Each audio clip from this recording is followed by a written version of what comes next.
कर्मभिः संविदादिना अक्षयं परमात्मानं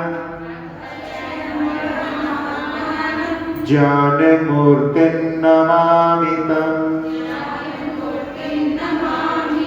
सोऽस्त्यात्मा सोपयोगोऽयं क्रमाद् हेतुफलावहः योग्राह्यो ग्राह्यनाद्यनन्तः स्थित्पत्तिव्ययात्मकः। अकलंग देव की रचना स्वरूप संबोधन, जिसमें अपन ने मंगलाचरण में देखा था कि जो मुक्त भी हैं और अमुक्त भी हैं। मुक्त हैं कर्मों से और अमुक्त हैं ज्ञानादि से। ऐसे जो अविनाशी हैं, ज्ञान मूर्ति हैं, ऐसे परमात्मा को नमस्कार हो, ऐसा मंगलाचरण में कहा था। जैसा भगवान का स्वरूप है वैसा ही स्वरूप हमारे आत्मा में भी शक्ति रूप से विद्यमान है। तो यहाँ उन परमात्मा को नमस्कार, यानी उन परमात्मा की ओर दृष्टि, अपनी आत्मा को, स्वरूप को संबोधन के लिए यहाँ पर ये मंगलाचरण किया गया था। फिर दूसरे काव्य में कि वह आत्मा उपयोगमय है और क्रम से वहां पर हेतु और फल, यानी कारण और कार्य उसमें घटित होते हैं। वह ग्राही भी है और अग्राही भी है, अनादि अनंत है, इसकी कोई शुरुआत नहीं, इसका कोई अंत नहीं, और स्थिति, उत्पत्ति और व्ययात्मक, यानी उत्पाद व्यय भव्य से युक्त है। तो ऐसी आत्मा जो कि उपयोग में है, उपयोग उसका लक्षण है। तत्वार सूत्र में आता है उपयोगो लक्षण।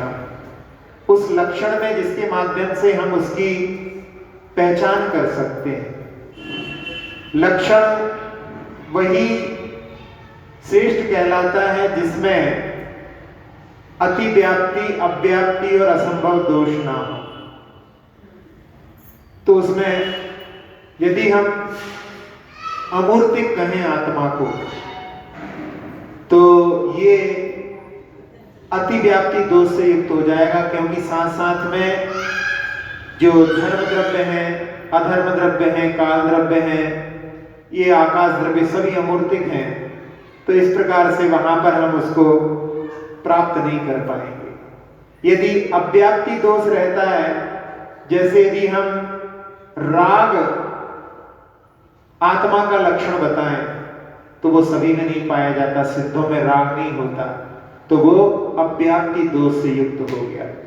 और इसी प्रकार से जो 53 भाव आते हैं तत्वार सूत्र के दूसरे अध्याय में, तो उन 53 भावों में जीवत्व को छोड़कर के यदि हम कोई सा और भाव के बारे में यदि उसको लक्षण बताएं तो वो भी अव्याप्ति के रूप में ही रहेगा।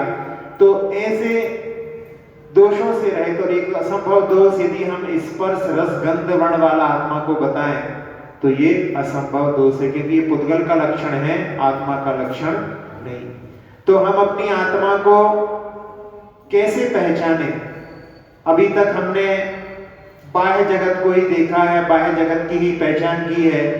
द्रव्य क्षेत्र काल भाव से जब परिचय करते हैं उस समय में, तो हम उसके नाम के माध्यम से, उसके पता के माध्यम से, उसके रंग रूप के माध्यम से, उसकी ऊंचाई के माध्यम से हम क्या काम करता है, इसके माध्यम से हम उसको पहचानते हैं। लेकिन ये सब पहचान हमेशा रहने वाली नहीं है, ये क्षणभंगुर है, कब इनका समापन हो जाए कोई भरोसा नहीं। नाम के बारे में कि जो पहले कमठ के नाम से जाना जाता था, वही बाद में शंकर देव के रूप में, जो पहले मरुभूति थे, फिर अग्निवेग विद्याधर बने, आनंद राजकुमार भी बने, बजनाभी चक्रवर्ती भी बने, और फिर बाद में जाकर के पार्श कुमार।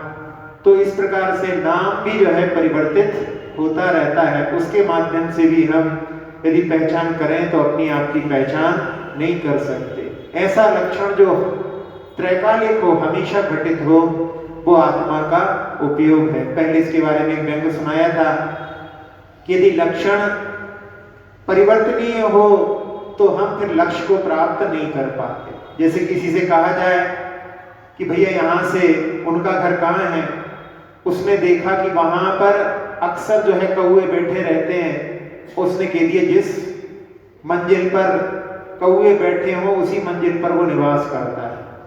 अब कौवों का कोई भरोसा है कि हमेशा ही बैठे रहेंगे। इसी प्रकार से यदि ये कहा जाए कि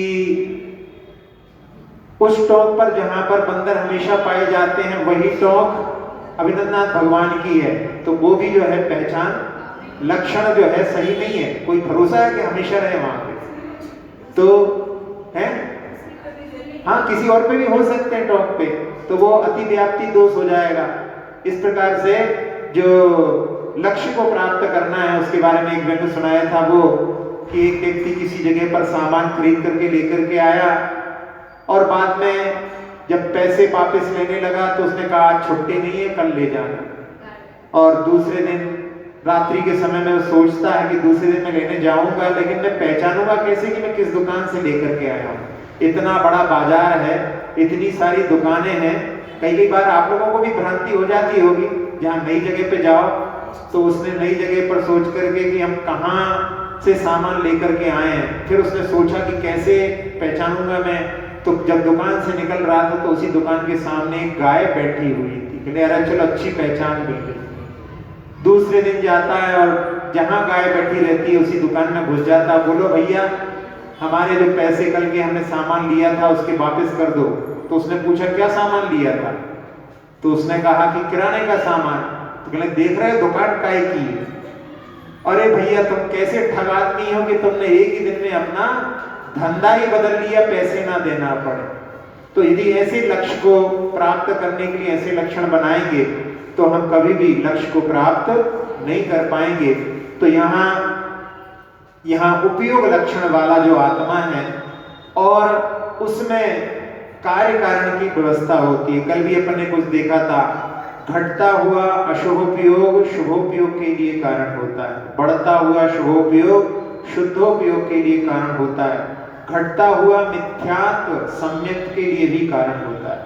जब कर्ण परिणाम होते हैं उसमें तीनों कर्णों में जब तक सम्यक दर्शन प्राप्त नहीं होता है तब तक वो मिथ्यात्व में रहता है, लेकिन उस समय में वही उसके लिए कारण होते हैं। तो ऐसे कारण कार्य की व्यवस्था को, और जो ग्राह्य भी है और अग्राह्य भी है, इंद्रियों के द्वारा ग्रहण नहीं कर सकते लेकिन स्वानुभव के माध्यम से उसको ग्रहण कर सकते हैं, और स्वयं भी दूसरों को ग्रहण नहीं करता, पदार्थों को ग्रहण नहीं करता, केवल पदार्थों के ज्ञान को ग्रहण करता है।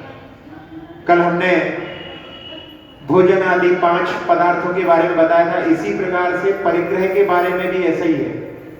परिग्रह को आप लोग सोचते हो कि हमने परिग्रह को ग्रहण किया है, वास्तव में केवल उसका ज्ञान है। यदि आपसे पूछें कि आप अपना घर साथ में लाए हो, कोई अपने घर को साथ में नहीं जानते, सब वो केवल ज्ञान है। हमारे घर का ज्ञान हमें पूरा है कि कहां पर क्या है, कितना बड़ा है, कैसा है, बस केवल ज्ञान है।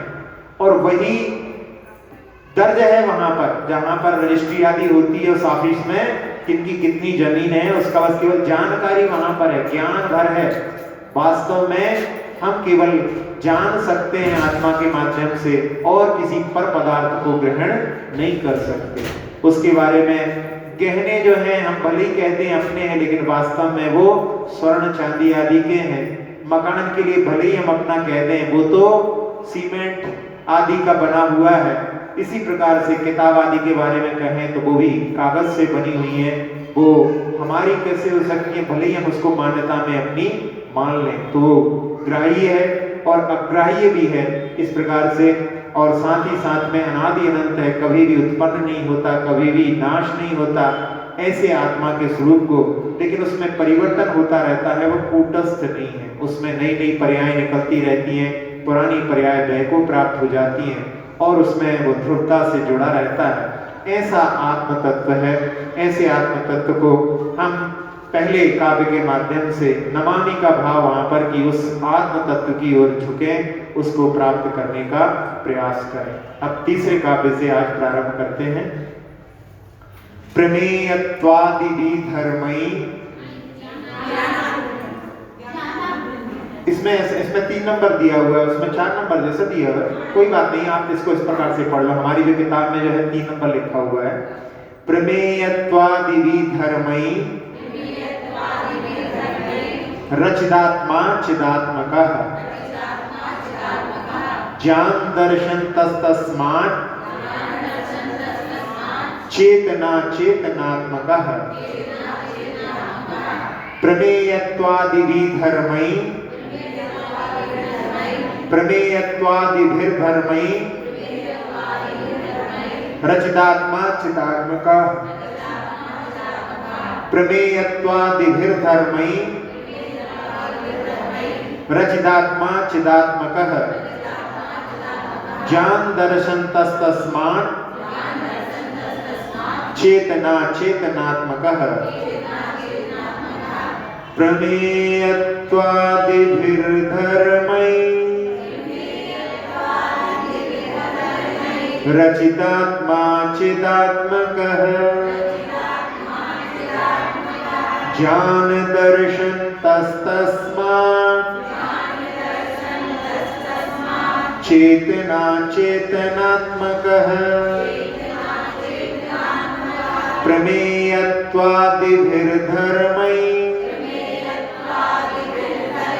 रचितात्मा चिदात्मकः ज्ञान दर्शन तस्तस्मात् चेतना चेतनात्मकः। पढ़िए।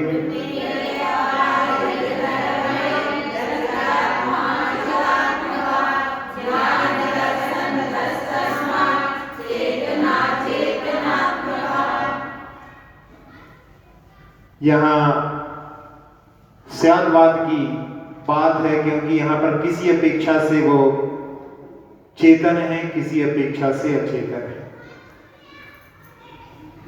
सबसे पहले कि हमारे हृदय में ये निर्णय हो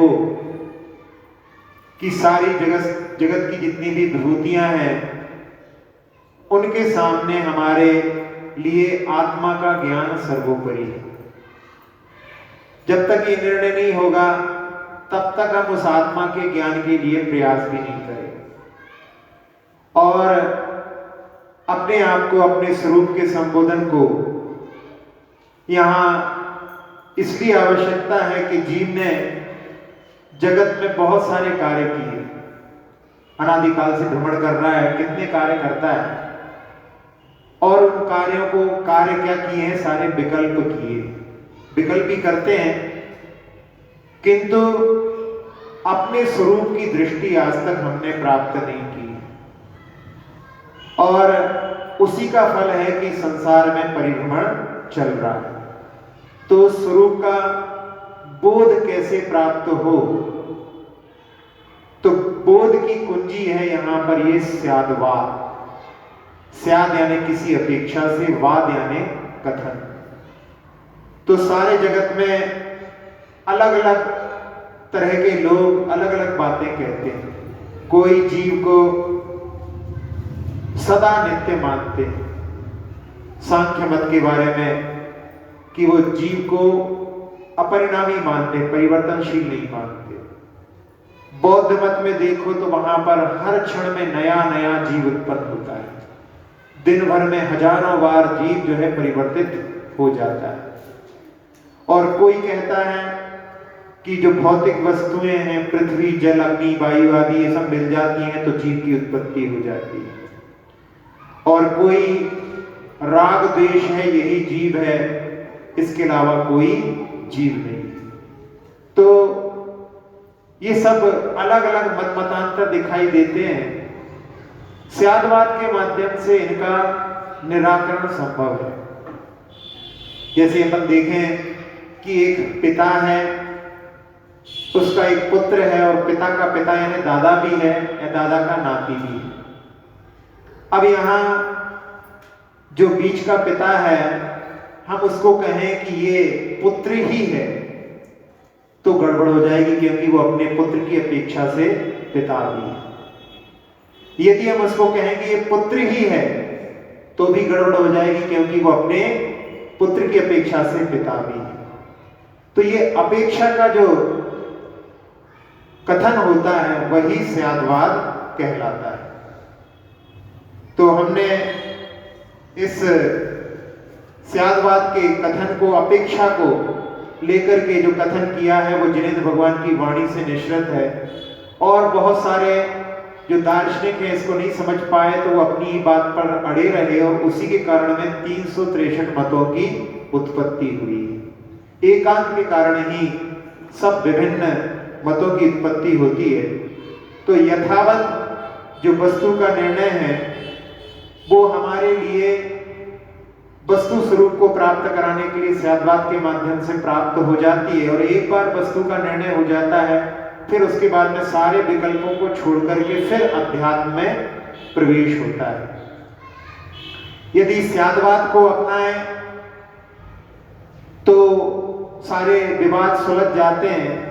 जैसे एक गांव में जहां पर एक हाथी आया और अंधे पुरुष जो थे उसको टटोल करके उसके कि हाथी कैसा होता है। किसी ने कहा कि हाथी तो खंबे जैसा होता है, किसी ने कहा कि हाथी तो पेट को छुआ उसने तो ये तो जो है टंकी जैसा होता है, किसी ने पूंछ को छुआ तो ये तो रस्सी जैसा होता है, और किसी ने कान को छुआ तो वो सूप जैसा कहता है, और कोई जो सूंड को छूता है तो कहता है पाइप जैसा होता है।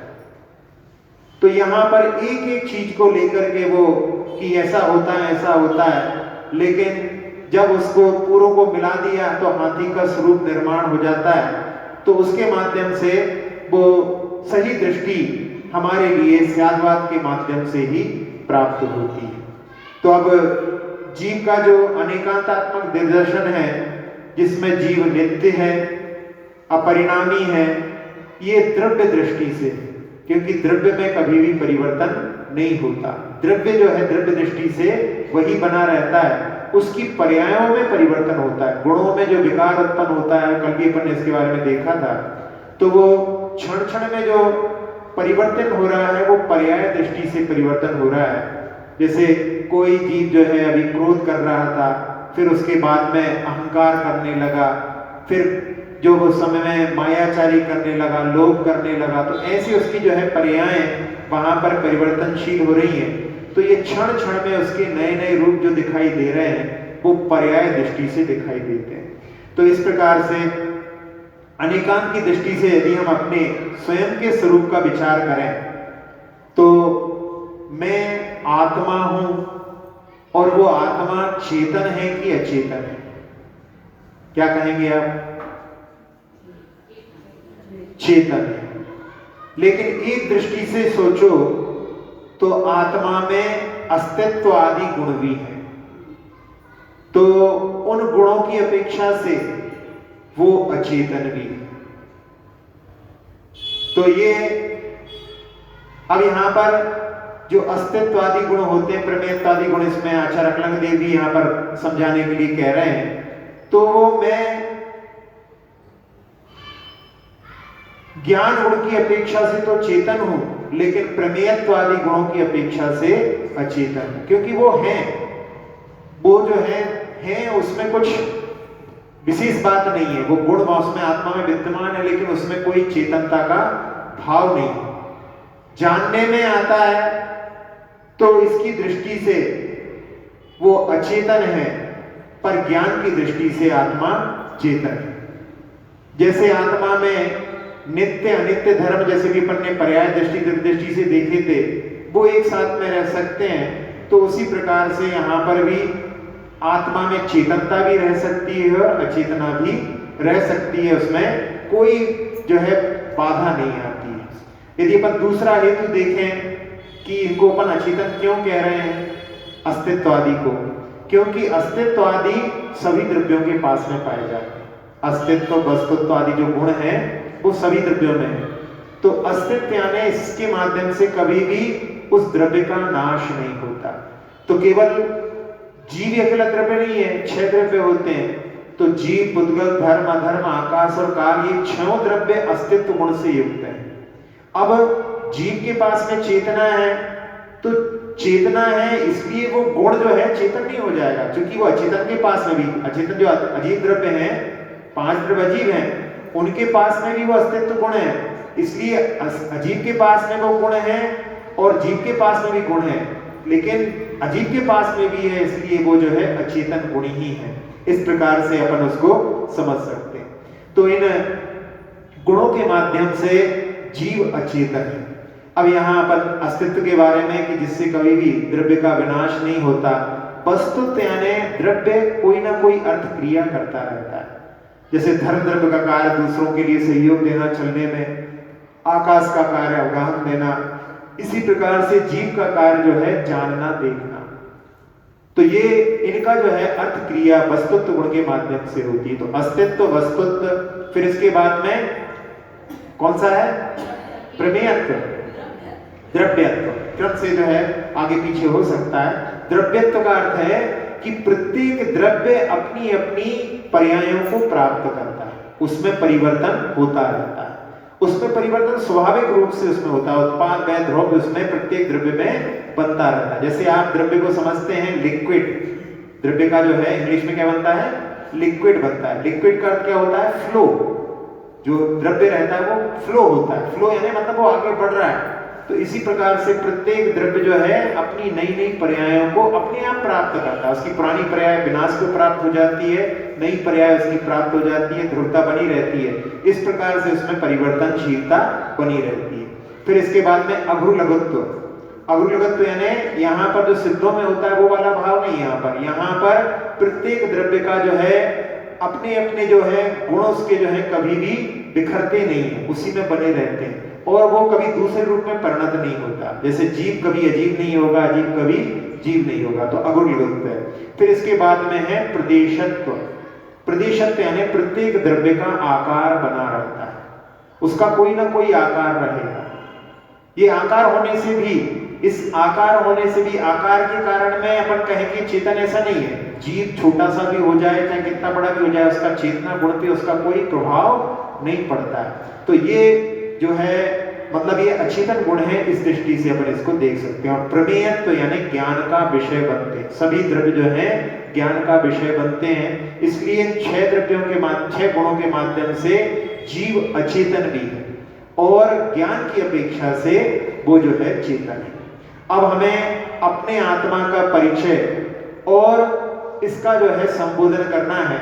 तो यहाँ पर चैतन्य जो है, चेतना जो है वो मुख्य है। यहाँ पर जो अचेतन भाव है, इसके जो अचेतन गुणों के हिसाब से हम देख रहे हैं वो मुख्य नहीं है। अपने को चेतना की ओर दृष्टि देना है। अस्तित्व, वस्तुत्व आदि तो सभी में पाए जाते हैं, उनकी ओर अभी अपने को यहाँ पर स्वरूप संबोधन की दृष्टि से अपने आप को यहाँ पर चेतना गुण से देखना है। अब यहाँ हम जब कभी एकांत में बैठते हैं तो हम लोगों को घबराहट होने लगती। कई लोग कहते हैं कि वहां पर जो है गए कोई नहीं था, घबरा गए बिल्कुल एकदम। एक बार जो है बिहार चल रहा था, जहां पर रात्रि में रुके और वहां पर 2 लोग थे, तो हम सामायिक में बैठ गए और वो 2 लोग वहां पे थे। धीरे धीरे उस गांव में जो सब गांव था तो सब लोग जो थे सब चले गए, बेचारे अंधेरे में बाहर बैठे हुए थे। और फिर दूसरे दिन बोले कि महाराज जी हम अकेले थे, क्या करते? तो अकेलेपन को दूर करने के लिए हम दोनों ने अपने अपने मोबाइल खोल ली। तो ऐसा अकेलेपन से व्यक्ति डरता है, कोई बोलने वाला नहीं है, क्या करें, ऐसा करके जो है अकेलेपन काटने को दौड़ता है। लेकिन उन योगियों के बारे में सोचो जो पूर्व कोटि की आयु और 8 वर्षांतर मुहूर्त में योगी पद को प्राप्त होकर श्रमण धर्म को स्वीकार कर लिया, और ऐसे वीरान जंगल में कि जहां पर कोई मनुष्य दिखाई नहीं देता, वहां पर भी कितना कितना समय निकाल देते हैं। तो वो कैसे निकालते हैं? उस समय में वो अपनी निरंतर जो है उनकी बातें होती हैं अपने परमात्मा तत्व से, अपने आत्मा से, उसके माध्यम से ही वो मिलाप करते रहते हैं। और वे कभी अपने से जो कि अलग नहीं होता, बाकी सब तो जो है थोड़ी देर के लिए मिलते हैं, मित्र भी मिलेगा तो कितनी देर के लिए मिलेगा, और कोई भी मिलेगा तो कितनी देर, कोई साथ साथ में जुड़वा भी हो तो हमेशा साथ में नहीं रह सकते, लेकिन अपना आत्म तत्व तो अपने पास में हमेशा उपलब्ध रहता है। तो वहां पर यह कहने का उनको कभी अवसर ही नहीं आता कि कभी मिला नहीं, कभी देखने को, इस प्रकार की वहां पर कोई बात करने को। तो बाह्य की जो दृष्टि अपनी बनी हुई है उसके माध्यम से कषायें दूर हो, स्वभाव का दर्शन हो और ज्ञान में स्थिति बने, यही जो है उत्कृष्ट वैभव की यदि दृष्टि रहे, तब वहां पर जो है हम अपनी आत्मा को जानने का, अपनी आत्मा को देखने का प्रयास कर सकते हैं। ये दृष्टि रहे कि बाकी सारा जो है सब कुछ क्षणभंगुर है, आसार है, तब हम जो है अपनी आत्मा की ओर दृष्टि रख सकते हैं। बाहर के वैभव को भी, बाहर के भोगों की ओर भी दृष्टि, जहां पर वैराग्य शतक में आया है, भोगा न भुक्ता वयमेव भुक्ता। जब वृद्ध हो जाते हैं लोग तो उस समय कहते हैं कि हमने भोगों को क्या भोगा, भोगों नहीं हमको भोग डाला। पूजा में पढ़ते हैं आप लोग, तो उसमें यही भाव है कि इन भोगों में कभी भी तृप्ति नहीं होती है। आखिरी में व्यक्ति जो है ऐसा लगता है कि अतृप्त ही यहाँ इस संसार से चला जा रहा है। तो इन जो भोगों के माध्यम से कभी भी शांति की प्राप्ति नहीं होती है। इस प्रकार की दृष्टि जब बाहर की ओर जाती है तब वो अपने अंदर की ओर दृष्टि डालने के लिए प्रयास करता है। हितकारी तो कोई है संसार में तो वो हमारा आत्म तत्व है। एक बार ऐसा मन में दृढ़ निश्चय करके, और जो कुछ भी बाहर करते हैं वो करना पड़ रहा है, उसमें रुचि नहीं है लेकिन फिर भी है जिम्मेदारियां उनको करते हैं। इस प्रकार से यदि कोई करता है तब फिर वहां पर जाकर के अपने सच्चे ज्ञान के लिए प्रयास कर सकता है। तो यहाँ अपने ज्ञान के लिए जब जो प्रयास करता है तो बाहर में उसको इसी प्रकार की दृष्टि रखना पड़ती, तभी जाकर के वो अपने अंदर प्रवेश कर सकता है। जैसे कहते हैं कि चक्रवर्ती 6 खंडों का राज भी वहां पर करते हुए भी जब कभी अपने सामायिक के समय बैठते थे तो बिल्कुल पूरे संसार को बुलाते थे, ऐसी दृष्टि उनकी बनती थी। तो वो जो है दृष्टि प्राप्त करने के लिए यहाँ पर यदि ऐसी दृष्टि बनेगी तभी हम अपने आत्म तत्व को प्राप्त करने का पुरुषार्थ कर सकते हैं। जैसी लोगों में अपने नाम के प्रति जो है जागृति रहती है।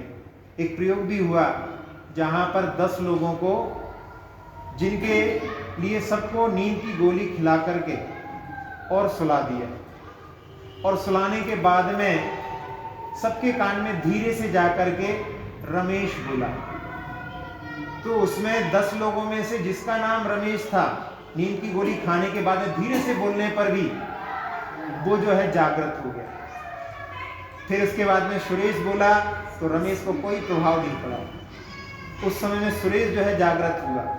तो एक प्रयोग 10 के ऊपर किए। उसके बाद में सबके पास में जाकर के आत्मा बोला, और वहां पर आत्मा बोलने पर कोई भी जागृत नहीं हुआ, क्योंकि आत्मा भी कोई है, उसकी ओर दृष्टि ही नहीं। तो जब तक ऐसी जागृति नहीं रहेगी कि मैं आत्म तत्व हूं, ये नाम, ये काम, ये शरीर, रंग रूप, ये सब चीजें जो है हमारा स्वरूप नहीं है, तब तक हम उस आत्म तत्व की ओर देख नहीं सकते। तो उस आत्म तत्व को प्राप्त करने के लिए जैसी जागृति हमारी उस नाम के प्रति है, वैसी ही जागृति अपने आत्म तत्व की ओर हो, तब उसके बाद में हम अपनी आत्मा की सुध लेने के लिए प्रयास कर सकते हैं।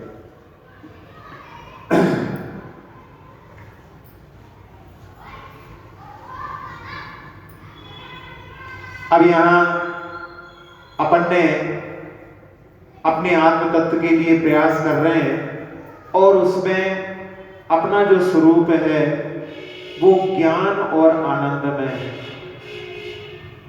ज्ञान तो अपन समझते हैं कि अपने अंदर ज्ञान है, लेकिन आनंद भी अपने अंदर है। आत्मा का स्वभाव आनंद है, ये हमारी दृष्टि में नहीं आता। हमको बाहरी चीजों में आनंद आता है, क्योंकि हमने ऐसी धारणा बना रखी है कि बाहरी जो है पदार्थों में ही आनंद छुपा हुआ है। तो उसके लिए वही उदाहरण दिया जाता है, जैसे कि वो श्वान जब हड्डी को चबाता है तब उस समय में उसके दाढ़ों से ही रक्त वहां पर आता है और उस समय में वो सोचता है कि इस हड्डी के माध्यम से हमको रक्त प्राप्त हो रहा है। तो आत्मा के अंदर ही ज्ञान आनंद है और वो बाहरी पदार्थों में देख करके वहां पर जब अनुभूति करता है, आनंद की अनुभूति करता है, तो उसमें समझता है कि बाहर से हमको आनंद प्राप्त हो रहा है। तो यहाँ ज्ञान और आनंद हमें अंदर से ही प्राप्त होते हैं, ये दृष्टि भी हमें पहले प्राप्त करना पड़ेगी, तब जाकर के हम बाहरी पदार्थों के व्यामोह को छोड़ सकते हैं। तो यहाँ इस प्रकार के जब अपन प्रयास करेंगे तो उसके बाद में कि अपना बाहरी जितने भी जो है प्रमेयत्वादी धर्म हैं उनके माध्यम से मैं अचेतन हूँ और जितने भी चेतन और आनंद आदि गुण हैं वो चेतन है, उस दृष्टि रख करके यहाँ पर जो है दिया है कि ज्ञान दर्शन आदि के माध्यम से, तो ज्ञान दर्शन आदि जो गुण हैं वो चेतन है, उनके माध्यम से हम अपने आत्मा को चेतन जब समझ लेंगे तब फिर उसको जानने के लिए हम क्या प्रयास करेंगे, उसके बारे में अपन अगले काव्य में देखते हैं। संबोधन ये निराला स्वरूप दर्शमाला अकलंक देव रचना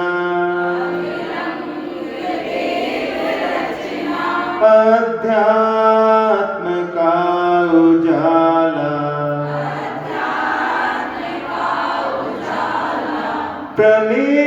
प्रमेयत्वादि धर्मों से अचिंत रूप धारे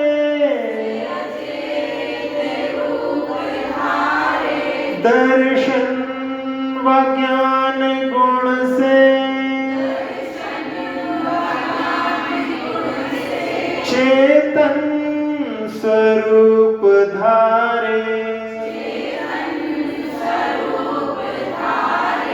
इस कारण आत्माए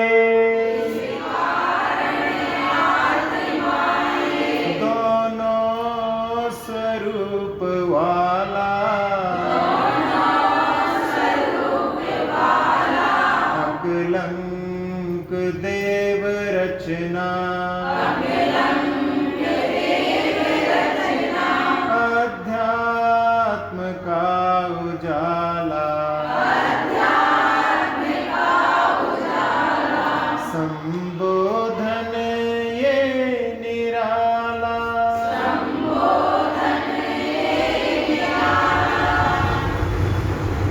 बहुत सारी मान्यताओं को हम अपने मन में बसाए रखते हैं, जैसे कि हमने भी कहा था कि ज्ञान के माध्यम से हम केवल ग्रहण करते हैं ज्ञान, और लेकिन मान्यता में बहुत सारी चीज़ों को हम पदार्थों को ग्रहण करते रहते हैं। तो घर को अपना मानना, कुटुंब को अपना मानना, देह को अपना मानना और उनके प्रति विकल्प आदि करते रहना, यही हमारी अपने आत्म तत्व को प्राप्त नहीं करने की भूल है।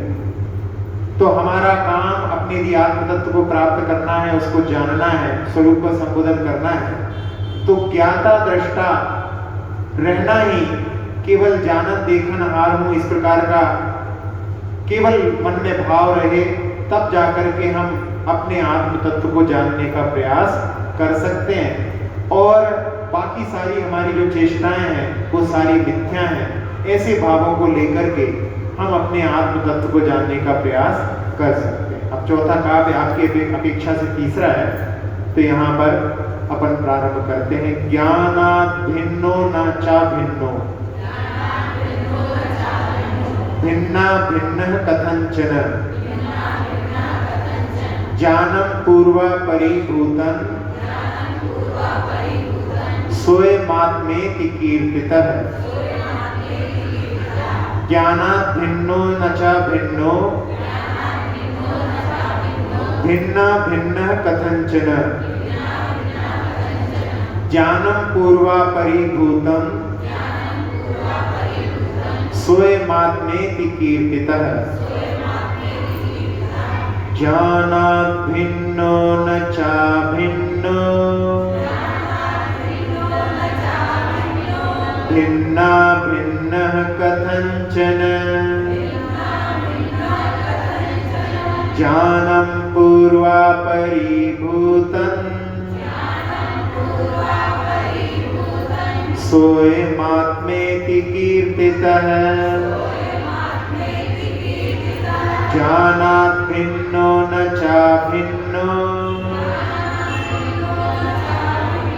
भिन्ना भिन्नः कथंचन, ज्ञानं पूर्वा परिभूतं, सोऽयमात्मेति कीर्तितः। पढ़िए।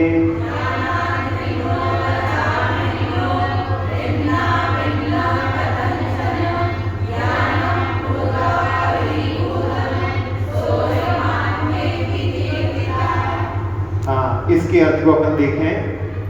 ज्ञानम पूर्व परिभूतम, ये आत्मा का जो ज्ञान गुण है वो भूतकाल और भविष्यकाल के पदार्थों को जानने रूप पर्याय वाला है। सा अयम आत्मा ज्ञानात् भिन्ना न, ये आत्मा उस ज्ञान गुण से सर्वथा भिन्न नहीं है। और चा अभिन्ना न, और सर्वथा अभिन्न यानी एक रूप भी नहीं है। कथंचन भिन्ना भिन्ना इति कीर्तिता, यानी किसी अपेक्षा से वो भिन्न है और किसी अपेक्षा से अभिन्न है। पूरे ही काव्य में यहाँ स्याद्वाद के माध्यम से, विरोधाभास अलंकार के माध्यम से ही स्तुति की गई। तो उस स्तुति में अपने आत्मा को जानने के लिए यहाँ पर अपनी ज्ञान जो गुण है वो सबको, भूतकाल को, भविष्यकाल को, वर्तमान को भी विषय बनाता रहता है। और वह आत्मा ज्ञान से भिन्न भी है और अभिन्न भी है, लेकिन वो कथनचित है। तो किस प्रकार से? क्योंकि कई जगह पर, कई मतों में, जैसे एक वैशेषिक मत है, वो लोग ऐसा मानते हैं कि आत्मा में ज्ञान गुण जो है रहता नहीं है, वो समवाय संबंध से आता है। बाद में जो है ज्ञान गुण उसमें डाला जाता है, उसमें ज्ञान होता नहीं। तो इस प्रकार से भी लोगों की मान्यता है। और जैन दर्शन के अनुसार से ज्ञान आत्मा का विशेष गुण है, वो प्रतिक्षण किसी न किसी विषय को जानते रहना उसका कार्य है। और जिस समय में हम जिस ज्ञान के माध्यम से जिसको जानते हैं वो उस ज्ञान गुण की पर्याय होगी। तो भूतकाल में भी बहुत सारी पर्याय निकल चुकी हैं, भविष्य में भी आगे निकलेंगी, वर्तमान की भी पर्याय हैं। तो इस प्रकार से उस अपेक्षा से यदि अपन देखेंगे जो भूतकाल की पर्याय है वो अभी आत्मा के साथ में जुड़ी हुई नहीं। समझ में आ रहा है? जो भूतकाल की ज्ञान गुण की पर्याय निकल चुकी है वो अभी वर्तमान में आत्मा के साथ में नहीं जुड़ी है। इस अपेक्षा से अपन उसको भिन्न कह सकते हैं। और यदि अपन द्रव्य दृष्टि से देखें तो आत्मा उसमें हमेशा विद्यमान है, इसलिए वो आत्मा के साथ में वो पर्याय हमेशा जुड़ी हुई थी, तो वो वहां पर जो है अभिन्न थी। तो इस दृष्टि से अपन यहाँ पर इसको भिन्न और अभिन्न एक दृष्टि से। अब दूसरी दृष्टि से भी अपन देखें उसमें, तो आत्मा क्या है? अभी यहाँ पर अपन सारे गुणों को गौण करके देखें तो मुख्यतः से ज्ञान ही आत्मा है। अब ज्ञान कैसे होता है।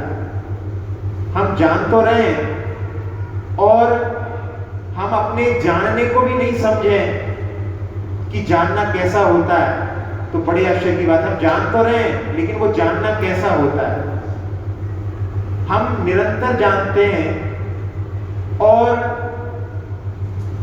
हम जानने के सामान्य स्वरूप को समझेंगे तो जानना बहुत सरल हो जाएगा, और यदि हम जानने के विशेष स्वरूप को समझेंगे तो जानने का स्वरूप हमारे समझ में नहीं आएगा। जैसे हमने जाना कि ये किताब है, ये माइक है, ये विशेष ज्ञान जो जाना है, तो इसमें हमें ज्ञान का स्वरूप समझ में नहीं आता, क्योंकि ये तो हम अनादिकाल से ऐसा जान रहे हैं। जब हम ज्ञान में से किताब, माइक, फॉल आदि जितनी भी चीजें हैं, इन सभी ज्ञान विशेष को गौण कर लें और केवल एक आभास मात्र रहे, यदि हम उसको देखें तो हम उस आत्मा के द्वारा जो जाना जाता है उसके ज्ञान स्वरूप को जान सकते हैं। अब यहाँ जानना जो होता है वो शारीरिक बल के ऊपर आधारित नहीं रहता। कोई समझे कि मैं बहुत हट्टा कट्टा हूं तो मैं बहुत जल्दी जान लूंगा, ऐसी उसमें बात नहीं रहती। इसी प्रकार से कोई बोले कि मैं अपनी आत्मा को जान लूंगा, बोलते बोलते जान लूंगा, वो खूब बोल रहा है, खूब गान गा रहा है, लेकिन उसके माध्यम से वो अपनी आत्मा को प्राप्त नहीं कर सकता। तो यहाँ जानने के लिए विशेष को गौण करना है और उसके लिए विश्राम से बैठना है, और हम कुछ जानने का उस समय में यत्न ही ना करें। ऐसी स्थिति में हम अपने जो आत्मा का ज्ञान गुण है उसके बारे में जान सकते हैं। यानी विशेष जानने का यदि हम प्रयास करेंगे तब फिर वहां पर हम अपने आत्मा के ज्ञान गुण को जानने में समर्थ नहीं हो सकते। सामान्य से उसको जब हम सारे यत्नों को बुला करके और एकांत में विश्राम से बैठेंगे तो उसके माध्यम से हम ऐसा प्रयास कर सकते हैं। अब ऐसा जो पुरुषार्थ बनाने के लिए थोड़ा सा जो है वैराग्य आवश्यक है। अब आप कहोगे कि हम लोग ग्रस्त हैं तो ग्रस्त लोगों के लिए क्या वैराग्य, लेकिन ऐसा नहीं है। कुछ वैराग्य तो चित्त में अवश्य होना चाहिए, क्योंकि यदि हमारा बाहरी चीजों से यदि लगाव है, बहुत तीव्र कषाय है, तीव्र आसक्ति है, तो हम इतना प्रयास ही क्यों करें। तो उसके लिए बाहरी चीजों से जो है हमारी कषायों की तीव्रता दूर हो, अज्ञान दूर हो, हठवाद दूर हो, तब जाकर के हम उस आत्मज्ञान की लिए अपने लिए थोड़ा सा रुचि के माध्यम से प्रयास कर सकते हैं। अब यहाँ जो वैराग्य की बात कही है वो सम्यक दर्शन जब होता है तो उसके लिए 4 गुणों के बारे में बताया जाता है। एक होता है प्रशम। प्रशम यानी कषायों की मंदता।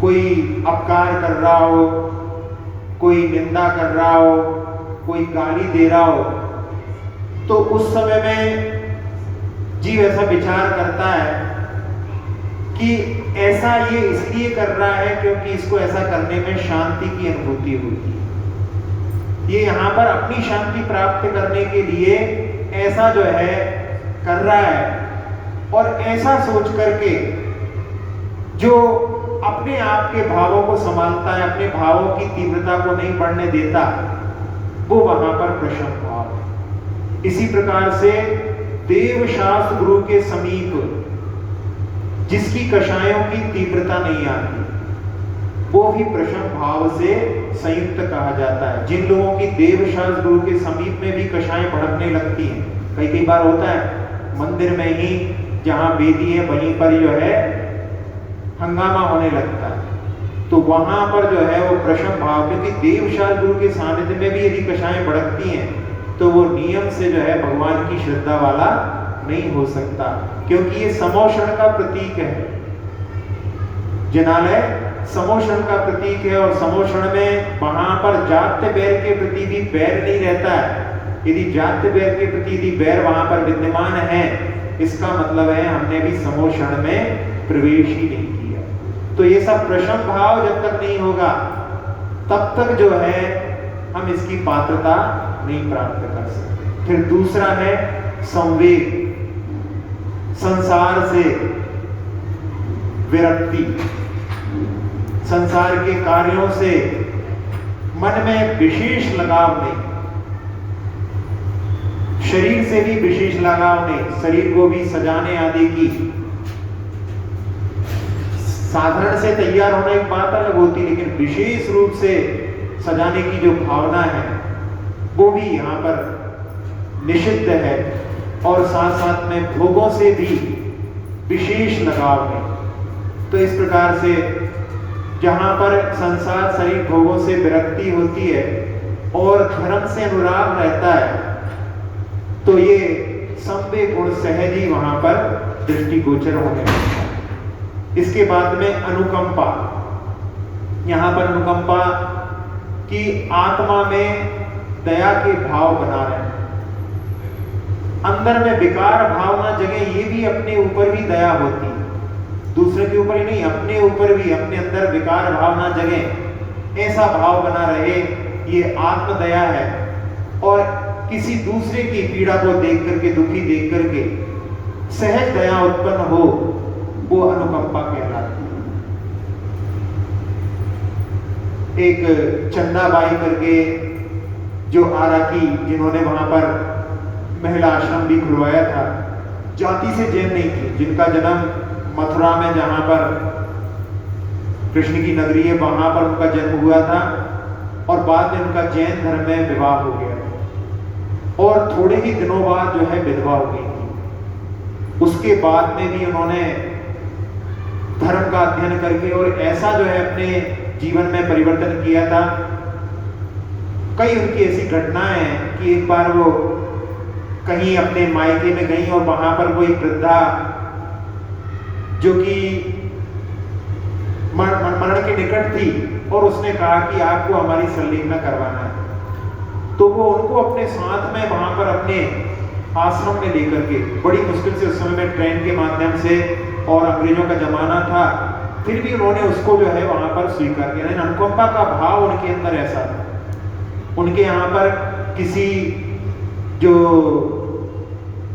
काम करने वाले को बिच्छू ने काट लिया, तो वो रात भर जो है तड़पता रहा, तो वो रात भर सोई नहीं, उसको जो है उपचार में प्रयास में लगी रही। जबकि इतने बड़े धनाढ़ घर में थी कि बड़े बड़े जो लोग रहते हैं वो कहाँ पर ऐसी छोटी छोटी बातों को ध्यान देते हैं। तो ऐसे कुछ उनके जो गुण हैं उनके माध्यम से अपनी अनुकंपा को समझ सकते हैं। फिर इसके बाद में आस्तिक्य, परलोक पर, जीव अजीव पर, इस प्रकार से मैं भी हूं और सब द्रव्य हैं, जो उनका जैसा स्वरूप है उनके ऊपर वैसी दृष्टि रखना, ये आस्तिक होता है। तो इन चार जो हैं गुणों के माध्यम से, यानी इतनी जब स्थिति होती है तब वो व्यक्ति अपने अंदर झांकने के लिए प्रयास कर सकता है।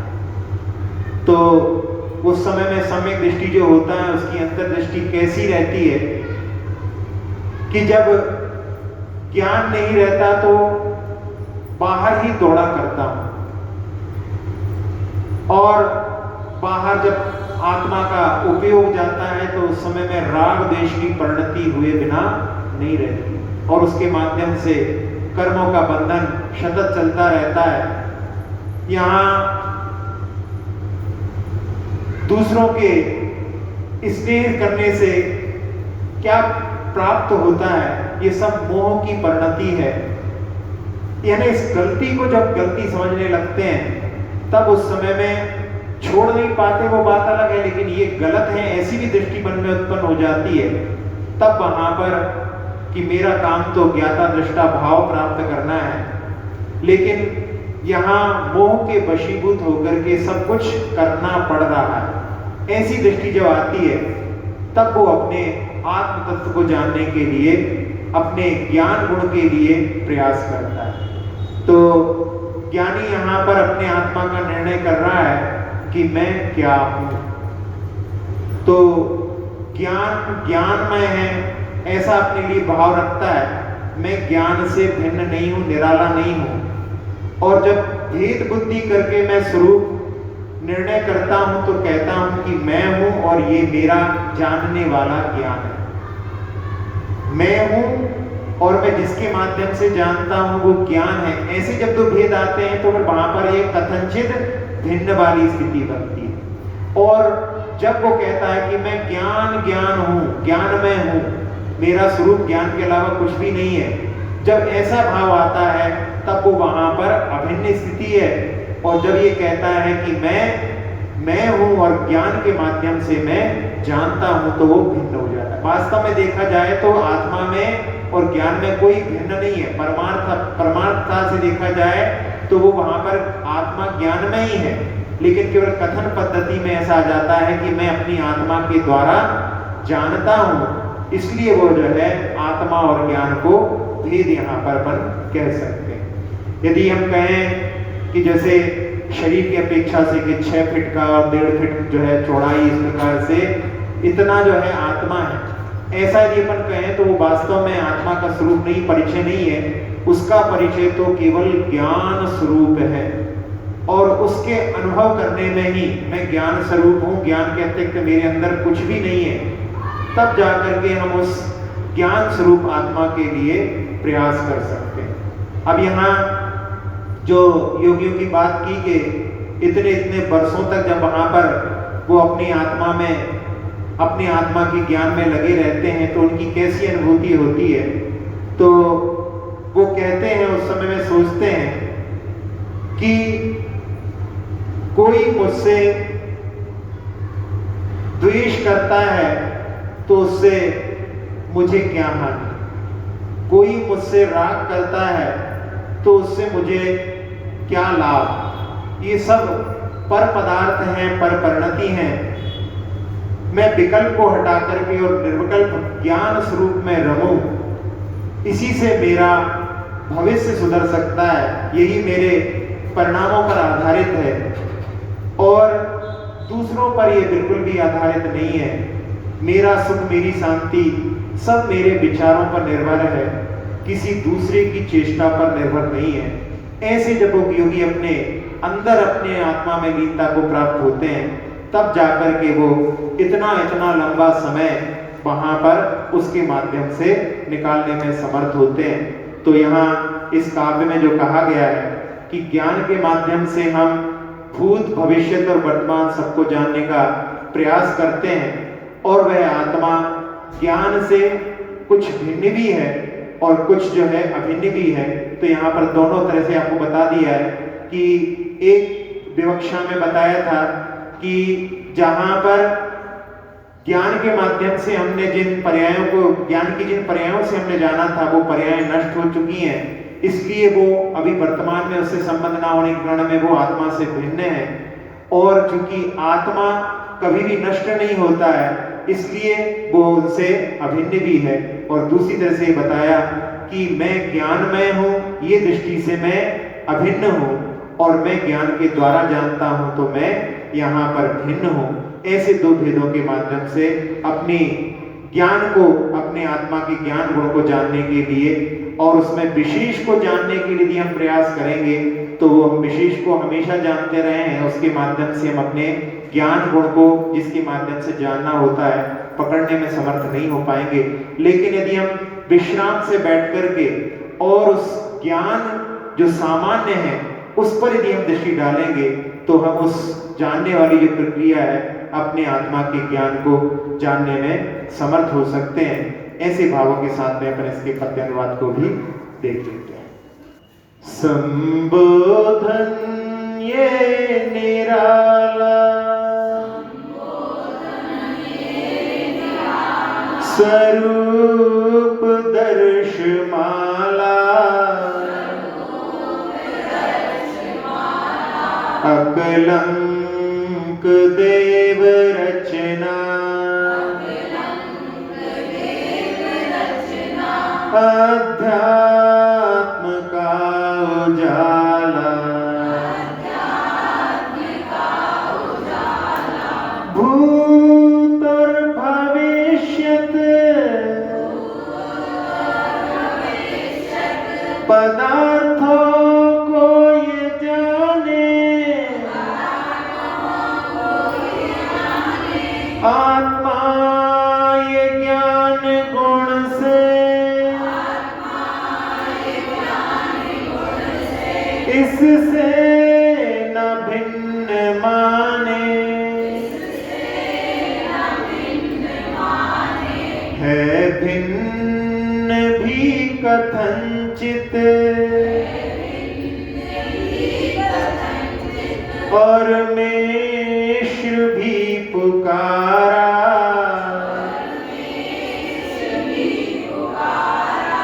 अकलंक देव रचना,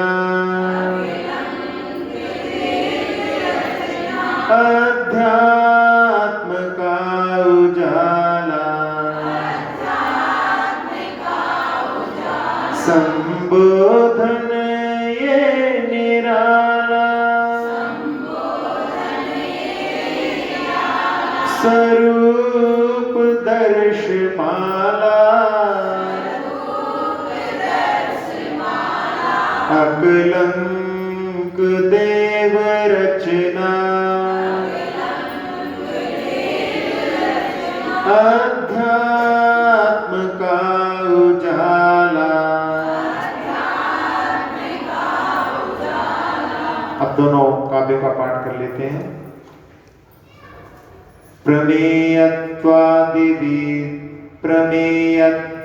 प्रमेयत्वादिभिर्धर्मै रचितात्मा चिदात्मकः ज्ञान दर्शन तस्तस्मात् चेतना चेतनात्मकः ज्ञानात् भिन्नो न चाभिन्नो भिन्ना भिन्नः कथंचन ज्ञानं पूर्वापरीभूतं सोऽयमात्मेति कीर्तितः अक्षर पद मात्रा से दूषित वचन अगर ममहीन रहे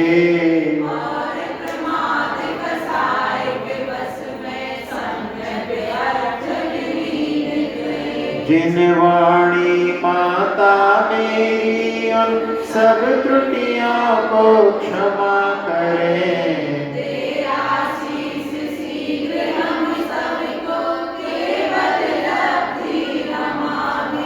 प्राप्त हमें हो बोधि समाधि परिणामों की शुद्धि हो।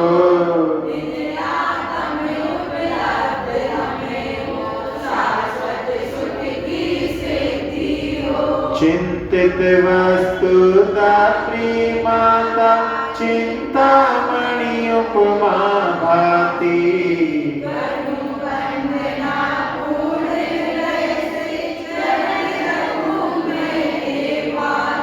कर जिन वाणी स्तुति तन की ममता टाल